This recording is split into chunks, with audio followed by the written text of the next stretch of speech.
Sebab jika kita sengaja berbuat dosa sesudah memperoleh pengetahuan tentang kebenaran, maka tidak ada lagi korban untuk menghapus dosa itu. Tetapi yang ada ialah kematian yang mengerikan, akan penghakiman dan api yang dahsyat yang akan menghanguskan semua orang durhaka. Jadi kalau saudara atau saya melakukan dosa atau sengaja melanggar perintah Tuhan setelah memperoleh pengetahuan, maka apa dikatakan sesuai firman Tuhan ya? Saya bukan hakim. Maka dikatakan api yang dahsyat yang akan menghanguskan semua orang durhaka. Nah, oleh karena itu saudara, kuduskan hatimu.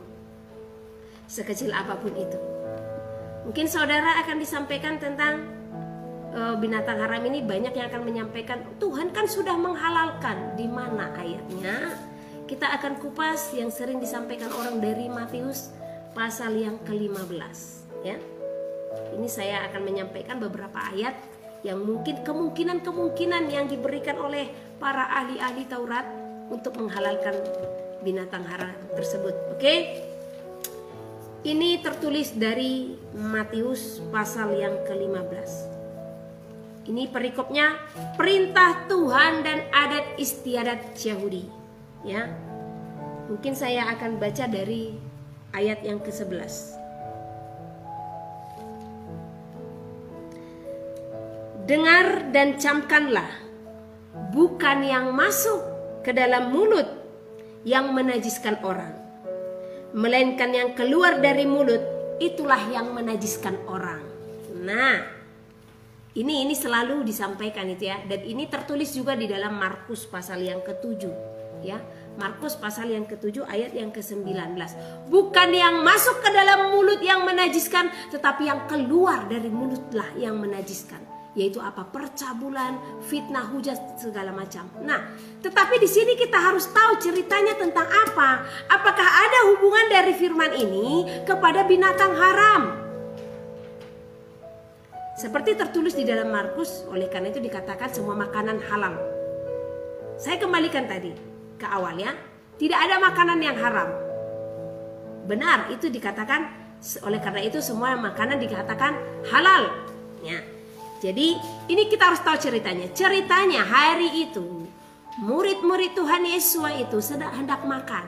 Dan mereka makan tanpa mencuci tangan. Tetapi kita harus tahu apa yang mereka makan. Pasti makanan. Apa itu makanan? Adalah segala sesuatu yang diizinkan Tuhan untuk dimakan. Ya, itu yang mereka makan. Karena apa? Tuhan Yesus sendiri adalah pribadi yang takluk akan hukum Taurat ya. Itu tertulis di dalam Galatia. Kita kembali dulu ke Galatia sebelum kita mengupas tentang Matius ini ya. Nah, kita buka dulu Galatia pasal yang keempat. Galatia pasal yang keempat ayat yang keempat. Supaya kita mengetahui siapa itu Yesus ya. Supaya kita tahu dia diutus sebagai apa dan untuk apa. Nah, tetapi setelah genap waktunya, maka Tuhan mengutus anaknya. Tuhan mengutus anaknya yang lahir dari seorang perempuan dan takluk kepada hukum Taurat. Jadi Tuhan Yesus itu adalah pribadi yang takluk kepada hukum Taurat. Ya, dia lahir dari Maria. Ya, nah ayat yang kelima. Ia diutus. Siapa di sini ia? Ia adalah Tuhan Yesus Kristus itu sendiri. Ia diutus untuk menebus mereka yang takluk kepada hukum Taurat, supaya kita diterima menjadi anak. Luar biasa. Ia diutus untuk menebus. Jadi Tuhan Yesus itu diutus untuk menebus mereka. Siapa mereka di sini? Yang takluk kepada hukum Taurat, supaya kita diterima menjadi anak. Jadi Tuhan Yesus itu dilahirkan dari seorang perempuan, dan ia takluk kepada hukum Taurat, dan ia diutus untuk menebus kita yang takluk juga kepada hukum Taurat. Supaya apa? kita diterima menjadi anak. Haleluya. Ini ayat yang luar biasa. Jadi saudara harus tahu kepada siapa Tuhan Yesus itu diutus untuk menebus mereka atau kita yang takluk kepada hukum Taurat. Artinya taat kepada perintah-perintah Tuhan, yang tidak melakukan segala dosa-dosa yang dituliskan di dalam hukum Taurat. Amin. Nah, jadi kembali lagi kepada Matius tadi. Jadi di dalam Matius itu,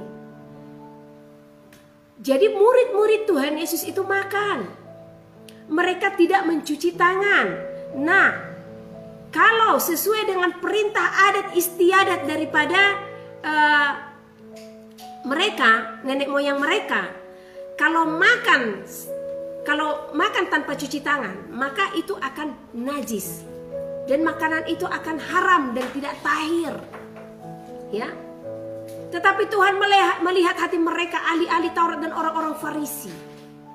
Sebenarnya di dalam hati mereka itu kan selalu mencari celah. Itu saja sebenarnya kuncinya. Bukan Tuhan katakan kalau kita itu bebas-bebas saja makan tanpa cuci tangan. Coba saudara sekarang makan tanpa cuci tangan. Mau nggak? Kalau tangan saudara kotor. Tetapi ini bukanlah sesuatu hal yang harus diperdebatkan, ya. Jadi itu adat istiadat itu adalah untuk mengatur tata cara atau pola hidup. Nah, di adat Batak ayat ini sering dipakai untuk mengharamkan ulos, ya. Untuk mengharamkan segala sesuatu. Ini tidak ada hubungannya dengan ulos. Bahkan pernah saya katakan kepada seorang yang datang sharing, saya katakan, kalau sesuai dengan Matius 15 atau Markus 7, kamu itu pelaku adat istiadat. Oh tidak, saya tidak pelaku adat istiadat. Kenapa kamu katakan seperti itu?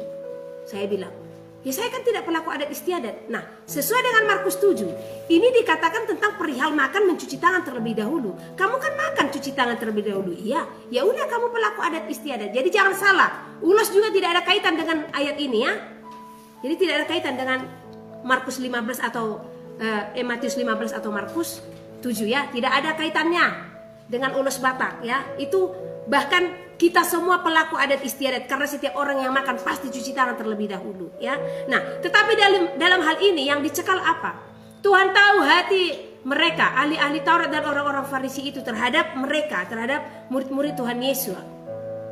Hanya mencari celah dan mencari kesalahan. Mereka mengabaikan kasih, ya kan? Nah, makanya dikatakan bukan apa yang bukan apa yang masuk ke dalam mulut yang menajiskan. Karena apa yang masuk ke dalam mulut akan keluar ke dalam jamban, ya kan? Tetapi apa yang keluar dari mulut ini, apa itu? Percabulan, hawa nafsu, semua dosa. Itu yang akan menajiskan kita. Tetapi ini perlu kita ketahui, tidak ada hubungannya dengan binatang haram, ya. Nah, itu tidak ada hubungannya. Karena di ayat yang ke-39 dikatakan, lalu Yesus menyuruh orang banyak itu pulang. Salah. Ayat yang tadi ke-15. Nah, ayat yang ke-20. Mulai dari 19, ya. Karena dari hati timbul segala pikiran jahat. Nah, ini pikiran-pikiran jahat inilah yang Tuhan lihat dari mereka, ya. Pembunuhan, perzinahan, percabulan, pencurian, sumpah palsu dan hujat. Nah, di ayat yang ke-20 ini kita lihat, ya. Apakah ada hubungan itu tadi yang masuk ke mulut ini dengan binatang haram? Apa ada? Tidak ada. Itulah yang menajiskan orang. Tetapi makan dengan tangan yang tidak dibasuh tidak menajiskan orang. Nah, jadi ini hanya berbicara tentang makan dengan tangan yang tidak dibasuh. Jadi itu tidak menajiskan orang itu, ya. Nah, satu lagi dari Kisah Para Rasul yang 10. Nah, ini lagi lebih dahsyat, ya. Karena ada perkataan Tuhan menyatakan, apa yang kunyatakan halal jangan kau nyatakan haram. Tetapi kita harus tahu itu maksudnya apa, itu tujuannya apa. Saya pernah melihat di YouTube, ya, seorang hamba Tuhan dengan memegang kepala babi. Itu memegang kepala babi, menaruhkan di sampingnya, mengatakan tentang ayat ini. Kan Tuhan sudah katakan, apa yang kunyatakan halal jangan kau nyatakan haram. Wah, luar biasa. Luar biasa. Disinilah saya katakan kepada Tuhan, Tuhan benarlah firman-Mu. Di akhir zaman ini, hikmat itu, hal-hal rahasia tentang kerajaan sorgamu, Engkau akan berikan kepada orang kecil yang kekuatannya tidak seberapa. engkau tidak memberikannya kepada orang yang menurut dunia itu bijaksana. Ya. Nah, jadi ini tentang Petrus dan Kornelius. Kita harus memahami di sini apa arti perkataan pernyataan Tuhan yang mengatakan apa yang kunyatakan halal jangan kau nyatakan haram. Jadi ini cerita tentang Petrus dan Kornelius ya. Nah, di sini kita harus tahu siapa Petrus dan siapa Kornelius. Kornelius itu adalah berkebangsaan Italia. Nah, jelas kita tahu kalau hukum bagi bangsa Yahudi dengan yang berkebangsaan lain itu sangat berat. Ya, kalau bisa ini jangan saling cakap, jangan saling berkomunikasi, ya. Nah, jadi saya akan bacakan di Kaisarea ada seorang yang bernama Cornelius, seorang perwira pasukan yang disebut pasukan Italia. Nah, jadi si Cornelius ini adalah orang yang taat akan Tuhan. Dia bukan orang Yahudi, tapi dia taat akan Tuhan. Dan dia mendapatkan perintah dari Tuhan, dia mendengarkan suara Roh Kudus kalau dia harus bertemu dengan Petrus. Jadi sampai alamatnya pun diberitahu ya, sampai si Petrus tinggal di mana diberitahu ya. Nah, jadi hari itu Cornelius memerintahkan 3 orang untuk memerintahkan suruhannya untuk menjemput si Petrus. Nah, di saat yang bersamaan Petrus sedang lapar. Jadi dia pergi ke loteng untuk berdoa, sementara yang lain menyediakan makanan ya. Nah, waktu dia berdoa, tiba-tiba Tuhan memberikan penglihatan. Ini kita harus tahu, penglihatan. Jadi bukan sesuatu yang nyata secara mata jasmani ya. Ini penglihatan. Jadi ada kain yang keempat ujungnya terhubung ke langit ya. Apa ya di dalamnya? Berbagai-bagai mohon maaf batuk ya.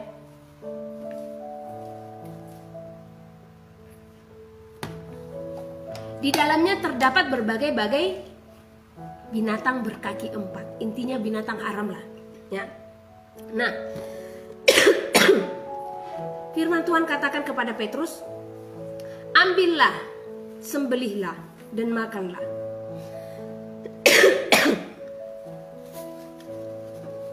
Namun Petrus katakan apa? Tidak Tuhan, saya tidak pernah memakan apa yang haram. Nah, berikutnya Tuhan katakan, apa yang kunyatakan halal, jangan kau nyatakan haram. Nah, akhirnya penglihatan itu berlalu dan sebanyak 3 kali ya. 3 kali penglihatan itu dinyatakan. Tetapi penglihatan itu berlalu. Yang menjadi pertanyaan saya kepada saudara, Petrus memakan tidak? Tidak.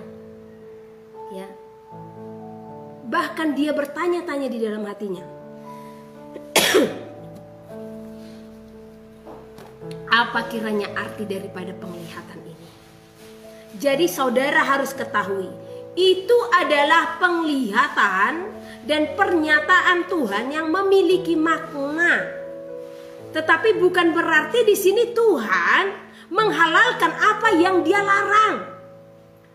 Dia bukan Tuhan yang tidak komitmen. Dia bukan Tuhan yang tidak konsekuen dengan segala firman-Nya. Di sini Tuhan memberikan pengertian kepada Petrus dan kepada saudara dan saya. Bukan berarti binatang haram yang Tuhan katakan apa yang kunyatakan halal, jangan kau nyatakan haram. Itu tidak pengertian secara langsung. Satu contoh, saya punya penglihatan atau mimpi atau bagaimana lah ya. Penglihatan lah dulu satu contoh. Ini saya contohkan ya, saya tiba-tiba saya berdoa. Saya kenal seorang anak ya. Nah, di dalam penglihatan itu saya menampari anak ini. Di saat saya menampari anak tersebut, dia tersungkur, dia tersadar dan bertobat. Nah, apakah secara nyata aku harus menampari dia? Tidak. Tetapi apa artinya? Dengan aku datang kepadanya, melayani dia dan memberitakan kebenaran firman Tuhan, maka dia akan merasa tertampar dengan semua itu dan memberikan diri untuk bertobat. Begitu juga dengan penglihatan Petrus. Jadi alangkah luar biasanya kalau seorang hamba Tuhan ini menyamakan ini dan menjadikan binatang haram menjadi halal. Luar biasa. Saya katakan itu pengetahuan yang dangkal, ya. Nah, saya katakan itu bukan pernyataan dari Roh Kudus, tetapi daging yang telah berbicara sehingga menghalalkan apa yang haram di hadapan Tuhan, ya. Nah, di sini Petrus katakan di ayat yang ke-17, Petrus bertanya-tanya di dalam hatinya, apa kiranya arti penglihatan yang telah dilihatnya itu? Nah, jawabannya adalah di ayat yang ke-28. Jadi di sini ceritanya, Cornelius Tuhan perintahkan untuk bertemu dengan Petrus. Namun secara hukum mereka sangatlah kuat perintah bagi bangsa Yahudi terhadap bangsa yang non-Yahudi, ya. Di pasal yang ke-28. Ia berkata kepada mereka, kamu tahu betapa kerasnya larangan bagi seorang Yahudi untuk bergaul dengan orang-orang yang bukan Yahudi atau masuk ke rumah mereka. Tetapi Tuhan telah menunjukkan kepadaku bahwa aku tidak boleh menyebut orang najis atau tidak tahir. Karena bagi bangsa Yahudi, bangsa di luar non-Yahudi adalah najis dan tidak tahir. Di sini ceritanya, Tuhan Yesus itu sudah mati dan bangkit dan naik ke dalam sorga. Kita harus tahu, di dalam Efesus 2 ayat 15, mari kita buka supaya kita jangan salah menafsirkan, ya.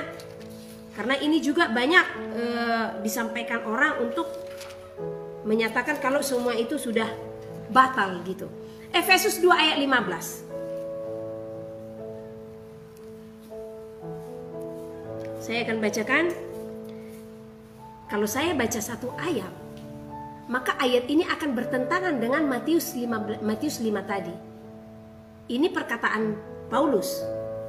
Matius 5 perkataan Yesus itu sendiri. Nah, kalau saya bacakan, sebab dengan matinya sebagai manusia, ia telah membatalkan hukum Taurat dengan segala perintah dan ketentuannya. Nah, kalau aku hanya membaca sepenggal saja ayat ini, maka seolah-olah pernyataan Paulus dengan perkataan Tuhan Yesus itu bertentangan.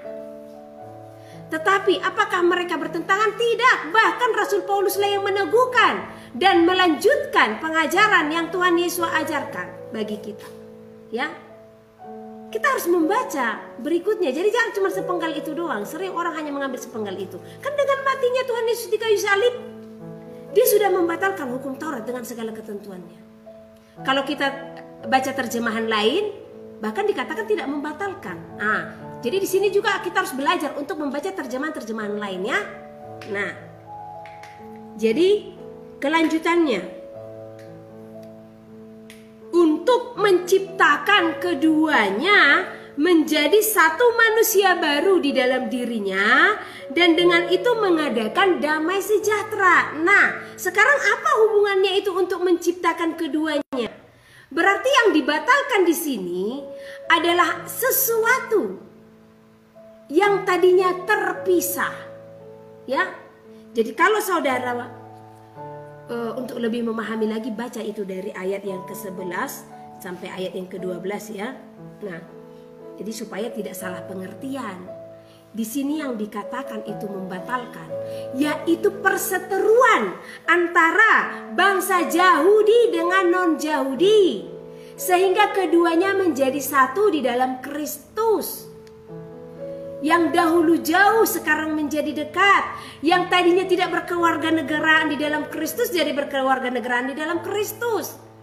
Nah, tetapi bagi bangsa yang bukan non-Yahudi, di saat mereka menyatu di dalam bangsa Yahudi, maka mereka pun akan taat dengan apa yang menjadi peraturan atau perundang-undangan. Satu contoh, aku tadinya seorang berkebangsaan Amerika. Nah, aku masuk ke Indonesia. Apakah aku tetap taat di dalam perintah di dalam kebangsaan Amerika tadi? Tidak. Maka aku harus masuk ke dalam peraturan-peraturan di dalam bangsa Indonesia. Nah, begitu juga di dalam hal ini. Jadi tadinya bangsa non-Yahudi yang tidak kenal Kristus itu, yang tidak kenal Tuhan itu, maka mereka masuk menjadi pribadi yang mengenal kasih karunia. Dan otomatis mereka pun akan tunduk akan segala perintah-perintah Tuhan. Amin.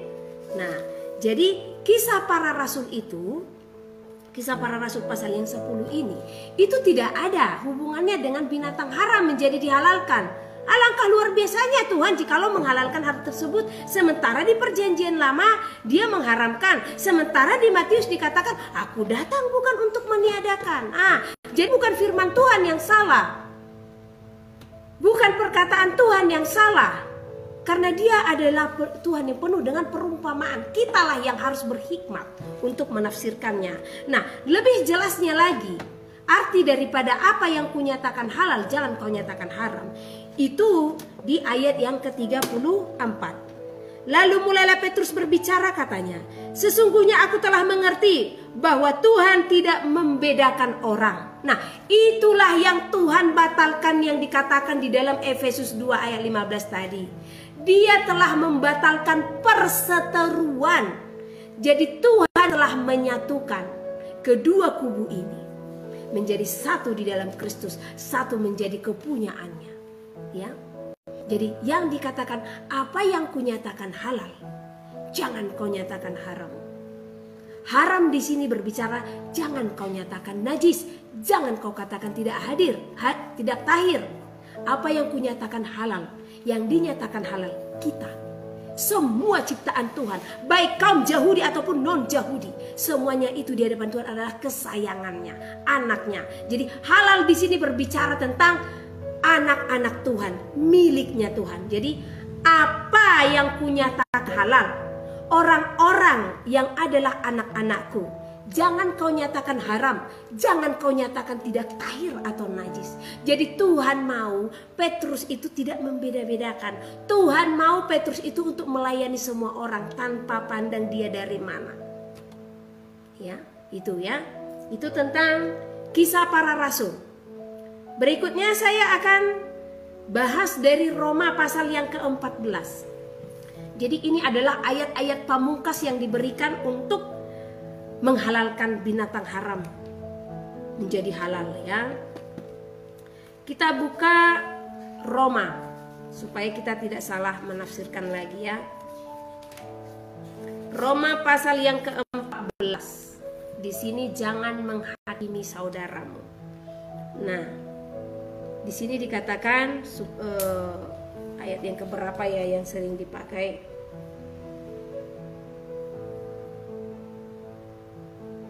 Nah, saya akan baca dari ayat yang pertama ya. Terimalah orang yang lemah imannya tanpa mempercakapkan pendapatnya, yang seorang yakin bahwa ia boleh makan segala jenis makanan. Tetapi orang yang lemah imannya hanya makan sayur-sayuran saja. Nah, di sini ada dua kubu ya, kaum lemah dan kaum kuat.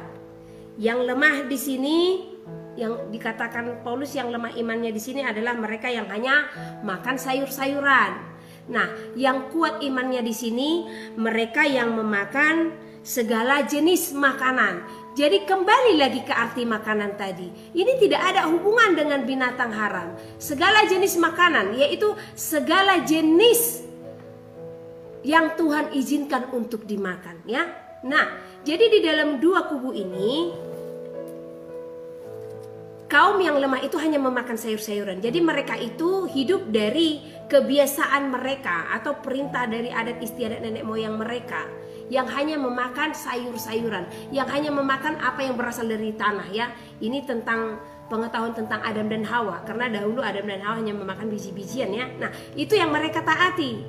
Nah, jadi di sini sesungguhnya kedua itu tidak ada yang salah. Jadi di sini tidak ada berbicara binatang haram. Di sini hanya berbicara satu pemakan daging, satu pemakan sayur-sayuran. Nah, jadi keduanya ini saling merasa benar. Keduanya ini saling menghakimi. Jadi Paulus katakan untuk tidak saling menghakimi, ya. Kalau engkau yang punya pengetahuan, jangan menghakimi kaum yang lemah. Karena yang memiliki pengetahuan di sini itu saya lihat itu identik dengan mereka yang memakai berbagai jenis makanan. Karena bagi kaum lemah itu mereka tidak memakan daging. Itu saja. Tetapi kita harus tahu, kaum yang kuat ini apakah memakan daging dikatakan di sini jadi memakan binatang haram? Tidak. Karena pengikut Paulus loh yang memakan daging ini. Ya. Yang tidak memakan daging ini, yang memakan sayur-sayuran juga pengikut Paulus, tetapi dari orang Farisi. Yang mereka anggap kalau memakan sayur itu yang benar. Nah, jadi di sini Paulus katakan mereka pun tidak salah di dalam apa yang mereka lakukan. Kalau mereka hanya memakan sayur dan mereka melakukan itu untuk Tuhan, dia itu baik gitu. Nah, begitu juga dengan pemakan daging. Kalau mereka melakukan itu dan mereka merasa baik dan mereka melakukan itu untuk Tuhan, itu baik. Tetapi kita harus tahu, mereka semua ini kedua kubu itu berjalan di dalam konteks firman Tuhan. Tidak ada pemakan binatang haram di sana.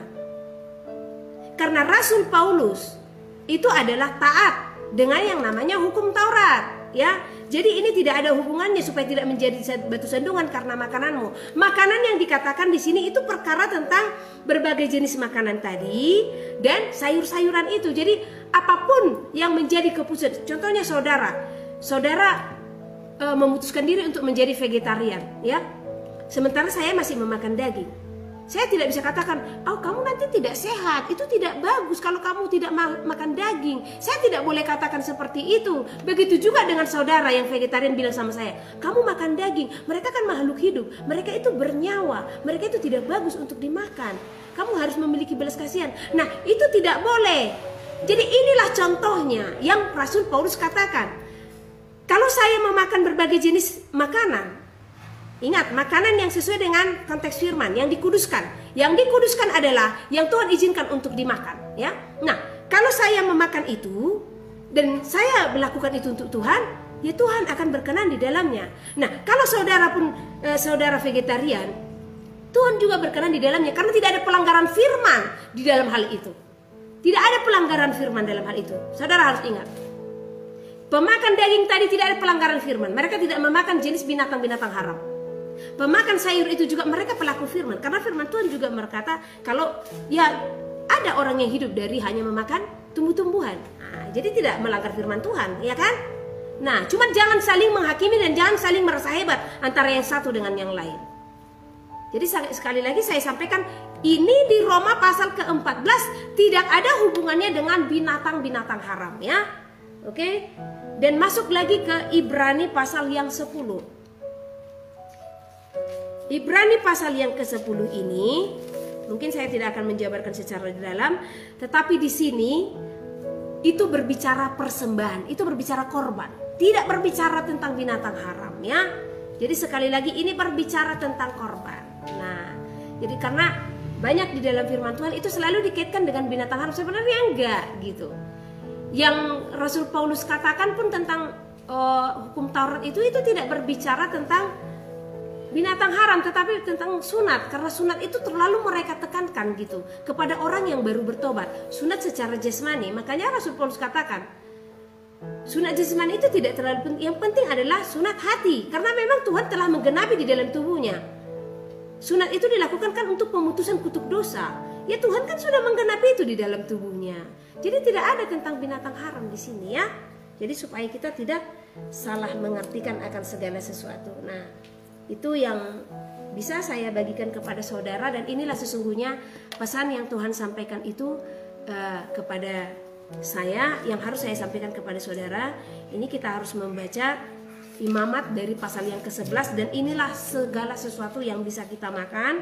Nah, di dalam Imamat pasal yang ke-11 ayat 46 dikatakan, itulah hukum tentang binatang berkaki 4, burung-burung dan segala makhluk hidup yang bergerak di dalam air dan segala makhluk yang mengeriap di atas bumi. Yakni untuk membedakan antara yang najis dengan yang tahir. Antara binatang yang boleh dimakan dengan yang tidak boleh dimakan. Jadi di ayat yang ke-47 ini, yang boleh dimakan itulah yang termasuk kategori makanan. Dan yang tidak boleh dimakan itulah itu bukan kategori makanan.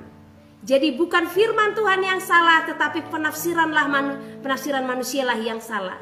Dan selama beratus-ratus tahun aku menyampaikan ini karena telah 3 tahun aku simpan, ya. Dan ini adalah hal penting yang harus aku sampaikan. Kenapa? Kenapa kita harus melakukan itu? Taat akan hal itu. Karena kedatangannya sudah akan tiba. Kalau Tuhan datang, kita akan seperti Nabi Elia dan Henok ya. Jadi Tuhan mau tubuh kita juga kudus secara jasmani. Amin. Ya, kudus. Tidak ada pembatalan akan itu. Itulah ayat-ayat yang saya sampaikan dan banyak sesungguhnya ya. Kalau saudara mau tanyakan lagi, ada lagi ayat-ayat pamungkas yang disampaikan oleh ahli-ahli Taurat itu untuk menghalalkan binatang haram itu untuk bisa dimakan. Roh Kudus memiliki jawaban, saya akan sampaikan kepada saudara ya. Jadi ingat, selama belum lenyap langit dan bumi, itu sampai hari ini ya, tidak ada satu iota atau satu titik pun yang ditiadakan dari hukum Taurat. Ya. Kalau saudara mengartikan Tuhan sudah datang menebus, tetapi hanya perintah untuk menghalalkan binatang haram saja, saudara salah. Kenapa persepuluhan harus diberikan? Kenapa darah tidak bisa dimakan? Kenapa yang lain bisa dilakukan kalau memang sudah dibatalkan semuanya? Jadi jangan bermain-main dengan firman Tuhan. Hanya hikmat daripada Roh Kuduslah yang akan mampu untuk menyingkapkan segala hal-hal yang rahasia. Tuhan mau mempersiapkan saudara dan saya untuk menyongsong hari kedatangannya. Satu noda pun, satu titik pun, jangan ada yang menodai jubah putih kita. Jadi perintahnya itu tetap kita lakukan. Ingat, ada pengertian daripada penggenapan ya. Penggenapan itu sudah saya artikan kepada saudara. Tetapi tidak ada yang dibatalkan, tidak ada yang ditiadakan. Ya, penggenapan. Haleluya saudara. Jadi di Imamat pasal yang ke-20 pun saya baca satu ayat ya. Imamat pasal yang ke-20 ini yang Tuhan mau bagi kita sekarang. Karena apa? Hanya setiap orang yang kuduslah yang layak untuk masuk ke dalam kerajaan surga. Kudus secara jasmani, kudus secara rohani ya. Itu harus saudara pegang. Nah, kudusnya umat Tuhan. Di ayat yang ke-7 dikatakan, maka kamu harus menguduskan dirimu dan kuduslah kamu, sebab akulah Tuhan Elohimmu. Demikianlah kamu harus berpegang pada ketetapanku dan melakukannya. Akulah Tuhan yang menguduskan kamu. Jadi Tuhan melarang saudara dan saya untuk menjauhkan diri dari binatang-binatang haram. Itu untuk menguduskan saudara dan saya ya. Jadi taat akan hal itu. Haleluya. Di ayat yang ke-25 dikatakan, ayat yang ke-22, demikianlah kamu harus berpegang pada segala ketetapanku dan segala peraturanku, serta melakukan semuanya itu, supaya kamu jangan dimuntahkan oleh negeri kemana aku membawa kamu untuk diam di sana. Di ayat yang ke-25 dikatakan, kamu harus membedakan binatang yang tidak haram dari yang haram, dan burung-burung yang haram dari yang tidak haram, supaya kamu jangan membuat dirimu jijik oleh binatang berkaki 4 dan burung-burung, dan oleh segala yang merayap di bumi yang telah kupisahkan untuk kamu haramkan. Jadi saudara harus ingat, segala yang diciptakan Tuhan adalah baik. Tetapi tidak semua yang diciptakan oleh Tuhan bisa kita makan. Sejak penciptaan Adam dan Hawa itu sudah dinyatakan. Segala apa yang ada di Taman Eden itu adalah baik. Dan bisa mereka makan. Tetapi ada satu yang tidak bisa mereka makan. Begitu juga dengan kita di dalam hukum yang disampaikan oleh Nabi Musa. Jadi segala apa yang Tuhan perintahkan itu di dalam bumi ini, dan Tuhan ciptakan itu semuanya itu, di sana kita untuk menguasai diri ya. Penguasaan diri, coba enak banget itu semua. Tetapi kita harus tahu sakit penyakit ada di dalamnya. Jangan sampai terjadi seperti yang dinubuatkan oleh Nabi Yesaya ya. Kalau di akhir zaman ini sampar itu akan semakin nyata, benar hanya karena apa? Pelanggaran umat manusia akan firman Tuhan. Ya, firman Tuhan dikatakan telah diperkosa ya, ini dia salah satunya ya. Jadi kalau saya katakan, jadi kita harus beribadah hari Sabat ya. Kenapa? Sabat itu kan kudus. Nah, ya kan Tuhan sudah bangkit di hari Minggu. Itu kan kebangkitan Tuhan. Bukan berarti kita harus menetapkan itu sebagai hari yang dikuduskan. Tetapi kalau saudara mau beribadah di hari itu, silahkan. Karena hari apapun kita beribadah itu bebas ya. Tetapi kuduskanlah hari Sabat ya. Haleluya. Haleluya ya. Jadi ini ada pernyataan, kalau ibu ikuti pola hidup perjanjian lama, ibu harus ikuti semua, jangan setengah-setengah. Amin. Kita ikuti semua, tidak setengah-setengah ya. Karena sesungguhnya perintah Tuhan itu tidaklah berat, tetapi manusialah yang berat untuk melakukannya. Karena di dalam semua perintah Tuhan itu tidak ada yang berat. Saya rasa tidak ada yang berat ya. Tetapi ingat, Tuhan telah datang untuk menggenapi. Kegenapannya ini dalam hal apa? Itu tadi korban bakaran, itu tentang penyucian, itu Tuhan telah nyatakan. Jadi kita adalah manusia yang telah dibebaskan dari kutuk. Ya, itu yang Rasul Paulus jelaskan sesuai dengan yang dikatakan dari tentang hal sunat itu tadi, ya. Nah, jadi kalau ibu mengatakan, ya saya harus lakukan semua, saya lakukan semuanya, itu saya lakukan. Dan ibu pun melakukan. Buktinya sampai sekarang kita hidup di dalam tata cara pola hidup yang benar-benar tidak ada. Kita tahu kalau menikah dengan satu darah itu tidak boleh, ya. Nah, itu bagian dari hukum Taurat tadi. Ya, tanpa kita sadari kita telah melakukannya itu. Banyak hal, ya. Nah, haleluya. Itu yang bisa saya sampaikan. Kalau ada pertanyaan berikutnya, bisa saudara sampaikan di dalam chatting ya. Saya akan jawab karena banyak banget ayat yang akan disampaikan untuk menyangkal hal ini. Tetapi firman Tuhan adalah kudus dan kekal, itu yang harus kita pegang ya. Jadi jangan berpatok kepada tulisan Paulus yang mengatakan, kan Paulus sudah menguduskan. Bahkan banyak yang mengatakan, saya sudah tidak makan daging babi. Saya katakan bukannya daging babinya, binatang haram. Injil Markus, Markus pasal 1. Yohanes Pembaptis. Inilah permulaan Injil tentang Yesus Kristus anak Allah. Seperti ada tertulis dalam kitab Nabi Yesaya. Lihatlah, aku menyuruh utusanku mendahului engkau. Ia akan mempersiapkan jalan bagimu. Ada suara orang yang berseru-seru di padang gurun. Persiapkanlah jalan untuk Tuhan. Luruskanlah jalan baginya. Demikianlah Yohanes Pembaptis tampil di padang gurun dan menyerukan, bertobatlah dan berilah dirimu dibaptis, dan Allah akan mengampuni dosamu. Lalu datanglah kepadanya orang-orang dari seluruh daerah Yudea dan semua penduduk Yerusalem. Dan sambil mengaku dosanya, mereka dibaptis di sungai Yordan. Yohanes memakai jubah bulu unta dan ikat pinggang kulit, dan makanannya belalang dan madu hutan. Inilah yang diberitakannya. Sesudah aku akan datang ia yang lebih berkuasa daripadaku. Membungkuk dan membuka tali kasutnya pun aku tidak layak. Aku membaptis kamu dengan air, tetapi ia akan membaptis kamu dengan Roh Kudus. Yesus dibaptis Yohanes. Pada waktu itu datanglah Yesus dari Nazaret di tanah Galilea, dan ia dibaptis di sungai Yordan oleh Yohanes.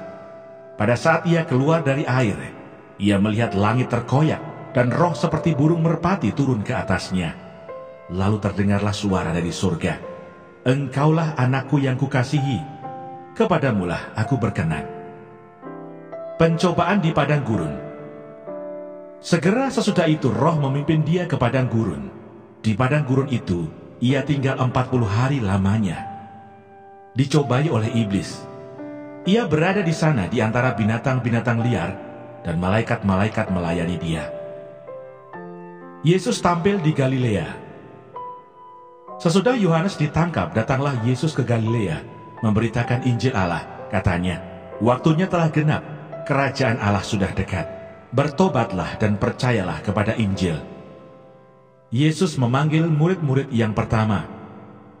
Ketika Yesus sedang berjalan menyusur danau Galilea, ia melihat Simon dan Andreas, saudara Simon. Mereka sedang menebarkan jala di danau, sebab mereka penjala ikan.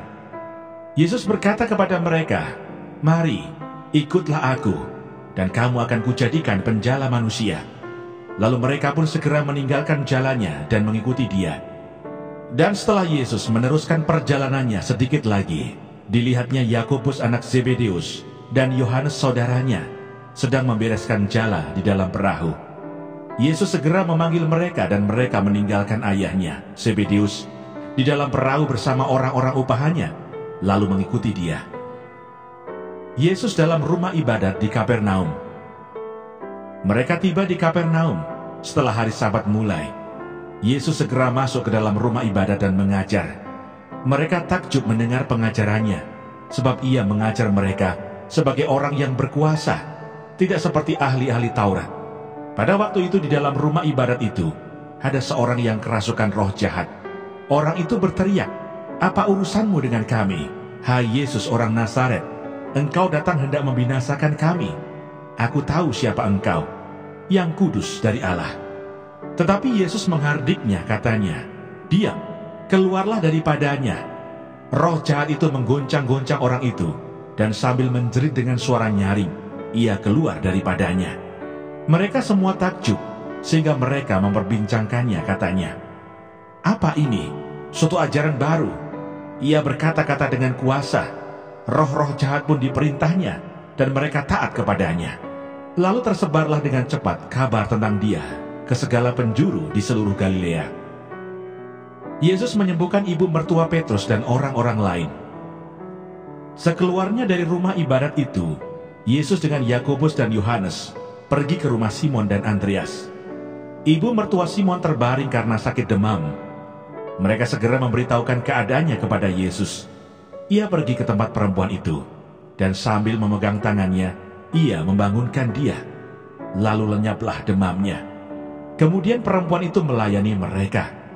Menjelang malam, sesudah matahari terbenam, dibawalah kepada Yesus semua orang yang menderita sakit dan yang kerasukan setan. Maka berkerumunlah seluruh penduduk kota itu di depan pintu. Ia menyembuhkan banyak orang yang menderita bermacam-macam penyakit dan mengusir banyak setan. Ia tidak memperbolehkan setan-setan itu berbicara, sebab mereka mengenal